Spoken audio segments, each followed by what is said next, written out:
जय श्री राम। आज की इस चर्चा में हम इतिहास और पौराणिक कथाओं के एक बहुत ही रोमांचक प्रसंग पर बात करने वाले हैं। ये गाथा है पाताल विजय की, मतलब महाबली हनुमान का वो अद्भुत पराक्रम जिसने पाताल लोक की नींव तक हिला दी थी। इस पूरी कथा में हम देखेंगे कि कैसे अटूट भक्ति और असीम शक्ति के सामने बड़े से बड़ा अंधकार भी टिक नहीं पाता। तो चलिए बिना किसी देरी के वीरता और समर्पण की इस महागाथा में प्रवेश करते हैं। जरा उस समय की कल्पना कीजिए। लंका का युद्ध अपने बिल्कुल चरम पर था। रावण एकदम हार की कगार पर खड़ा था और तभी प्रवेश होता है पाताल लोक के स्वामी और महाजादूगर अहिरावण का। वो रावण का भाई था, लेकिन श्री राम का परम शत्रु। अहंकार से भरे उसके खतरनाक इरादे बिल्कुल साफ थे। अब श्री राम और लक्ष्मण मेरी माता महामाया को बलि चढ़ाए जाएंगे और तीनों लोक मेरे होंगे। उसने अपने काले जादू का ऐसा माया जाल बुना कि पूरी की पूरी वानर सेना गहरी नींद में सो गई और वो बड़ी ही चालाकी से दोनों भाइयों का अपहरण करके उन्हें पाताल लोक ले गया। एक शांत रात अचानक सबसे बड़े बुरे सपने में कैसे बदल गई, ये समझना बहुत जरूरी है। हुआ कुछ यूं कि सबसे पहले थकी हुई सेना युद्ध के बाद विश्राम कर रही थी। माहौल में एक अजीब सी शांति थी। फिर दूसरे चरण में अहिरावण का वो काला जादू चुपचाप हावी होता है। इसके बाद आता है तीसरा और सबसे खौफनाक पल, स्वयं भगवान का अपहरण। और अंत में जब सुबह होती है तो पूरे शिविर में हाहाकार मच जाता है। ये पूरा घटनाक्रम उस भयानक तनाव को दिखाता है जिसने रातों रात पूरी सेना को झकझोर कर रख दिया था। अब यहाँ महाबली हनुमान का वो रौद्र रूप सामने आता है जो अक्सर देखने को नहीं मिलता। उनका प्रचंड और न्यायपूर्ण क्रोध बिल्कुल अद्भुत था। जब उन्हें इस अपहरण का पता चला तो उनके नेत्रों में मानो ज्वाला धधक उठी। उनका वज्र समान शरीर कांप उठा। उनके मुख से निकले शब्द एक भयंकर शक्ति लिए हुए थे। जो मेरे प्रभु को छूने की हिम्मत करता है वो मेरे हाथों मरने के लिए तैयार हो जाए। मैं आ रहा हूं।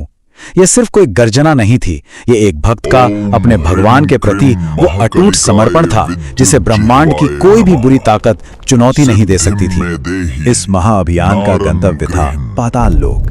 विभीषण की दी गई जानकारी के मुताबिक ये धरती के बहुत नीचे बसा ऐसा लोक है जो घने अंधकार और खतरनाक काले जादू से सुरक्षित है। लेकिन एक सच्चा भक्त कभी डरता नहीं है। महाबली हनुमान ने पृथ्वी को फाड़ते हुए पाताल के गहरे रसातल में एक छलांग लगा दी। ये कोई सामान्य छलांग नहीं थी, ये श्री राम के नाम की वो असीम शक्ति थी जिसने उन्हें उस खौफनाक और मायावी दुनिया की गहराइयों में बिल्कुल सुरक्षित पहुंचा दिया।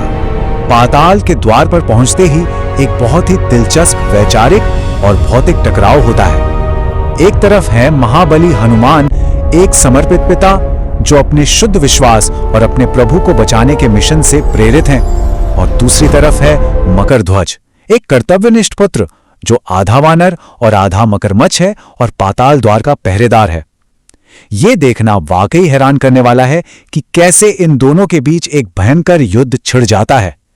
मकरध्वज अपने स्वामी की आज्ञा के बिना किसी को अंदर नहीं जाने दे सकता था और हनुमान जी को अपने प्रभु तक पहुंचने से कोई भी ताकत रोक नहीं सकती थी। मकरध्वज की उत्पत्ति की कहानी भी अत्यंत रहस्यमयी है। उसका जन्म हनुमान जी के शरीर के पसीने की सिर्फ एक, जी हाँ बिल्कुल सही सुना, केवल एक बूंद से हुआ था जो समुद्र में एक मगरमच्छ के मुख में गिरी थी। ये एकमात्र तथ्य ये सोचने पर मजबूर कर देता है कि अगर महाबली हनुमान के अंश मात्र से मकरध्वज जैसा इतना विशाल और अजेय योद्धा पैदा हो सकता है तो स्वयं हनुमान जी की वास्तविक शक्ति का पैमाना क्या होगा। यहाँ हनुमान जी के चरित्र का एक और बहुत ही महान पहलू उभरकर सामने आता है, शक्ति और करुणा का एक साथ प्रदर्शन। भयंकर युद्ध के बाद जब मकरध्वज ने विशाल रूप लिया और अपनी पूंछ से प्रहार किए तो हनुमान जी ने अपने शारीरिक बल से उसे अंततः परास्त कर दिया। लेकिन सबसे महत्वपूर्ण बात यह है कि उन्होंने उसे मारा नहीं, उसे बांध दिया और ये वचन दिया कि जब वे विजयी होकर लौटेंगे तो मकरध्वज को ही पाताल का राजा बनाएंगे। ये उनकी अपार शक्ति के साथ साथ उनकी महान दयालुता को भी दर्शाता है। खैर, अब सबसे बड़ा सवाल ये था कि अमर अहिरावण को आखिर कैसे हराया जाए। ये एक ऐसी पहेली थी जिसे सुलझाना लगभग असंभव लग रहा था। हनुमान जी अपना रूप अत्यंत छोटा करके पाताल के महल में प्रवेश करते हैं। वहां उनकी भेंट चंद्रसेना नाम की एक राम भक्त से होती है और वो एक बहुत बड़ा रहस्य खोलती है। अहिरावण की जान 5 जादुई दीपकों में बसती है जो 5 अलग अलग दिशाओं में रखे गए हैं। मतलब जब तक वे पांचों दीपक एक साथ जलते रहेंगे, उस महादानव को कोई नहीं मार सकता। और इसी रहस्य से जन्म होता है पौराणिक इतिहास के सबसे भव्य और ऊर्जावान दृश्यों में से एक का, भगवान हनुमान का अलौकिक पंचमुखी अवतार। पूर्व में वानर मुख, दक्षिण में भगवान नरसिंह का सिंह मुख, पश्चिम में गरुड़ मुख, उत्तर में वराह मुख और आकाश की ओर हयग्रीव का अश्वमुख। जरा उस असीम ऊर्जा और भव्यता की कल्पना कीजिए। ये दिव्य रूप सिर्फ शक्ति प्रदर्शन के लिए नहीं था, बल्कि उन पांचों दिशाओं में एक ही झटके में प्रचंड वायु का प्रहार करने के लिए अति आवश्यक था। जैसे ही पंचमुखी हनुमान प्रकट हुए, उन्होंने अपने पांचों मुखों से पांचों दिशाओं में एक साथ प्रचंड आंधी पैदा कर दी। पांचों दीपक एक ही क्षण में बुझ गए और इसी के साथ अहिरावण का अमरत्व छिन गया। इसके बाद जो हुआ वो बहुत ही भीषण था। हनुमान जी ने अपनी भारी गदा घुमाई, नरसिंह रूप से प्रहार किया और उस महामायावी का हमेशा के लिए अंत कर दिया। पूरा पाताल लोक उनके क्रोध से कांप उठा और राक्षस सेना मैदान छोड़कर भाग खड़ी हुई।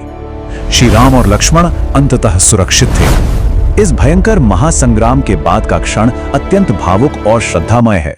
प्रभु श्री राम ने बहुत ही कृतज्ञता से कहा, हनुमान, तुम मेरे सबसे प्रिय भक्त हो, तुम्हारे बिना ये विजय असंभव थी। इसके जवाब में हनुमान जी ने अत्यंत विनम्रता से कहा कि ये सब तो प्रभु की ही कृपा है, वे तो मात्र एक दास हैं। ये संवाद इस बात का बहुत ही सुंदर प्रतीक है कि भगवान और भक्त का रिश्ता कितना पवित्र होता है। हनुमान जी का ये अहंकार रहित स्वभाव ही उन्हें असल मायने में महाबली बनाता है। हर महाकाव्य की तरह इस गाथा का समापन भी एक शानदार वापसी के साथ होता है। हनुमान जी ने अपना वचन निभाया और मकर ध्वज का पाताल के नए राजा के रूप में राज्याभिषेक हुआ। इसके बाद महाबली हनुमान ने एक बार फिर अपना विशाल रूप धारण किया, अपने दोनों मजबूत कंधों पर श्री राम और लक्ष्मण को बिठाया और पाताल के अंधकार से लंका के प्रकाश की ओर एक विजयी उड़ान भरी। ये केवल एक बचाव अभियान नहीं था, ये बुराई के अंत की एक बहुत बड़ी उद्घोषणा थी। तो इस पूरी प्रसंग का महान सार यही है, सच्ची भक्ति के सामने ऐसी कोई बाधा नहीं जिसे पार ना किया जा सके। जब इस पूरी घटना पर गहराई से विचार किया जाता है तो ये बिल्कुल स्पष्ट हो जाता है कि पाताल का वो गहरा अंधकार, अहिरावण का काला जादू और मौत का डर, ये सारी चीजें हनुमान जी के राम नाम के प्रति अटूट विश्वास के आगे बौनी साबित हैं।